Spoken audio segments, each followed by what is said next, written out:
Все дети Божьи, все рожденные свыше, будут вознесены в тот момент, когда будет забран ныне, удерживающий. И это реальность, которая произойдет скоро. Главное понять, рожден ли я свыше, и остаться верным до последнего момента своей жизни.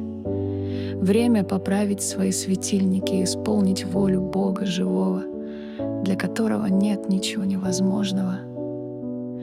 Всего 2 заповеди, а не 6 пунктов закона. Любите, родные, любите. Мы будем взяты из земли вместе с Духа.